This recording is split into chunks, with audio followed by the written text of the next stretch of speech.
प्यारे दोस्तों, सादर अभिवादन। मैं हूं महेश कुमार वैद्य और आप देख रहे हैं एनजेपी हरियाणा। सरकार को जमीन चाहिए और जमीन भी बिना किसानों के विरोध को चाहिए, इसलिए सरकार अलग अलग रास्ते अपनाती आ रही है। हम बात कर रहे हैं हरियाणा सरकार की भूमि प्राप्त करने की, भूमि हासिल करने की अलग अलग नीतियों की। अभी कुछ दिन पहले हमने बताया था कि औद्योगिक विस्तार के लिए जो 10 नई आईएमटी विकसित की जा रही है, उनके लिए जमीन हासिल करने के लिए सरकार ने बड़ा तुरप का पत्ता चल दिया है। हम ये कह सकते हैं कि गेम चेंजर की भूमिका निभा दी है। जो किसान आनाकानी कर रहे थे वह भी अब जमीन दे सकते हैं। सरकार फार्मूला लेकर आई है, किसान को विकसित जमीन के बदले में उतना ही विकसित भूखंड मिलेगा जितना विकसित भूखंड सरकार को मिलेगा। यानी कि विकसित भूखंड के बदले में आधा 50% विकसित भूखंड किसान को मिलेगा। अब इसके अलावा जो सरकार की नीति पहले से चलती आ रही है, हमने आपको पूर्व में भी एक बार जिक्र किया था कि हरियाणा सरकार ई भूमि पोर्टल के माध्यम से 1,67,000 एकड़ जमीन लेना चाहती है। जमीन किस लिए लेना चाहती है? ताकि जमीन खरीदकर आवासीय, वाणिज्यिक और संस्थागत क्षेत्र का विकास किया जा सके, यानी कमर्शियल सेक्टर डेवलप किए जा सके, यानी इंस्टीट्यूशनल क्षेत्र विकसित किए जा सकें, कमर्शियल सेक्टर विकसित किए जा सकें, रेजिडेंशियल सेक्टर विकसित किए जा सकें। इसलिए सरकार 1,67,000 एकड़ जमीन लेना चाहती है। ई भूमि पोर्टल के माध्यम से जमीन लेना चाहती है। अधिग्रहण करना नहीं चाहती, सरकार जमीन खरीदना चाहती है।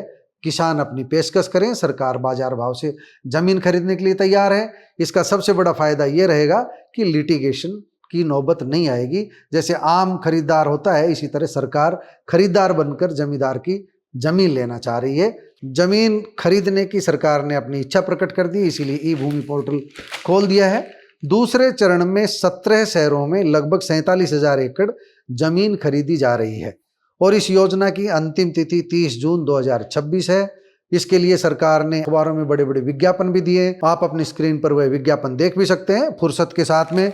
इस विज्ञापन में पूरी डिटेल भी है, हम बोल रहे हैं, आप अपनी स्क्रीन पर देखते रहिए। हम आपको बताते भी जा रहे हैं कि जहाँ जहाँ भूमि खरीदी जानी है वहाँ वहाँ की क्या स्थिति है, कितनी भूमि खरीदी जानी है। देखिए, सोना कस्बे में, सोना जो कस्बे के गाँव हैं उसमें 5,035 एकड़ जमीन खरीदी जाएगी और उनके गांव हैं, गांवों के नाम है खाईका, बलूदा, सोहना, रामपुर, जाखूपुर, रायसीका, बारोटा, खानपुर, बेरका, धुनेला, रायसीना। यानी इन गांवों में 5,035 एकड़ जमीन सरकार खरीदने जा रही है। जमींदारों को ई भूमि पोर्टल पर आने का न्योता दे दिया है। इसी तरह ग्वाल पहाड़ी में 133 एकड़ जमीन वो खरीदनी है। पटौदी के लगभग आधा दर्जन गांव में 1,694 एकड़ जमीन खरीदी जानी है। पटौदी क्षेत्र के गांव हैं जटोली, छावन, पटौदी, मुबारिकपुर, जनोला, नरहेड़ा और रामपुर।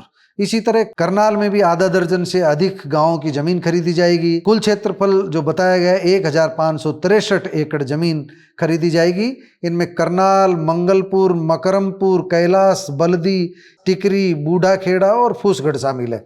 इसी तरह कुरुक्षेत्र के दर्राखेड़ा, नरकातारी, किशनगढ़, सिरसमा, उमरी, शादीपुर लाडवा, प्रतापगढ़, पिपली, सांवला, बजीदपुर, बोहली, अमरगढ़ मझाड़ा, प्रतापगढ़, रतनडेरा, दर्रा खुर्द, थानेसर, हरियापुर, बाहरी, पलवल, खेड़ी रामनगर और बीड़ पीपली में 6,300 एकड़ यानी 6300 एकड़ जमीन खरीदी जाएगी ताकि वहां पर कमर्शियल और रेजिडेंशियल सेक्टर विकसित किए जा सकें। शाह कस्बे में बिहटा, कालपी, ढकोला, नहावनी, साहा, तेपला, जवाहरगढ़ में 771 एकड़ जमीन खरीदी जानी है। पलवल जिले के अलाहलपुर, अगवानपुर, पलवल, पातली खुर्द, जोधपुर, रायपुर, धौलगढ़ में 2,758 एकड़ जमीन खरीदी जानी है। प्रथला कस्बे में प्रथला, नगला, भीखू, दुधौला और गदपुरी में 1,563 एकड़ जमीन खरीदी जाएगी। ये लंबी सूची है, मैं पूरी सूची पढ़ने के बजाय आपके ऊपर छोड़ रहा हूँ। आप अपनी स्क्रीन पर तसल्ली के साथ पढ़िए। हम धीरे धीरे स्क्रीन पर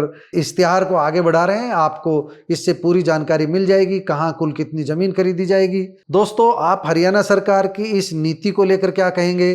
क्या आप उम्मीद कर रहे हैं कि हरियाणा सरकार को अब जमींदार, अब किसान जमीन दे देंगे?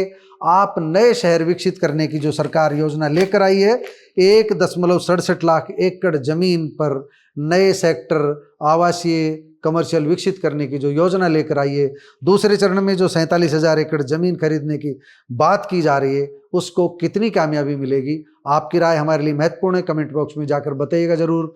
नमस्कार, धन्यवाद।